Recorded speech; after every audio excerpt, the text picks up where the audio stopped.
I'm the founder and co-director of Poplar Spring Animal Sanctuary, which is a sanctuary for farm animals in Poolesville, Maryland. We have about 430 acres and about 200 rescued farm animals.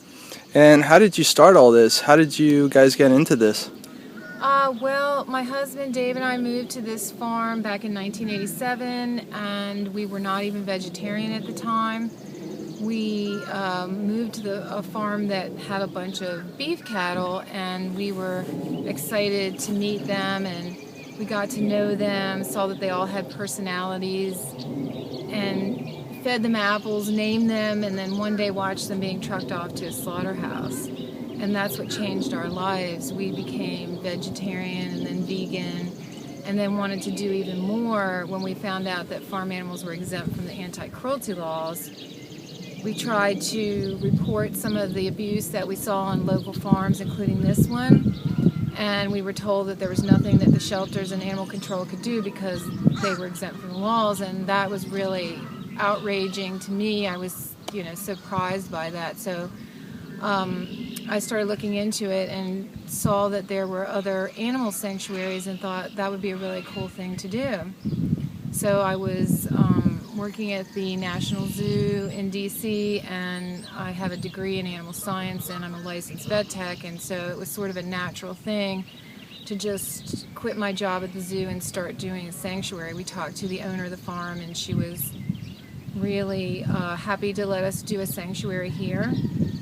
And so we just opened up the farm to animals that are abused or abandoned or neglected. We work with shelters up and down the East Coast.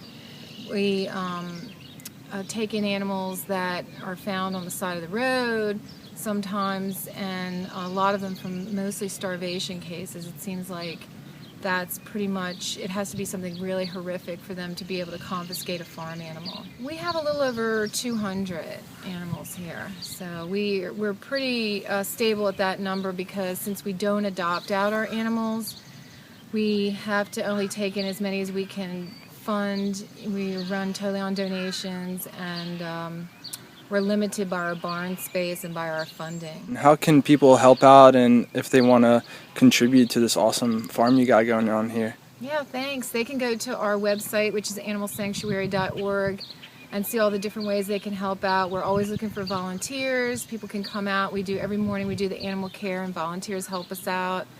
And we have a program where they can sponsor a farm animal. Instead of adopting out the animals, people can pay a monthly donation and get an animal that they then sponsor, and then they get to come and visit their animal anytime they want.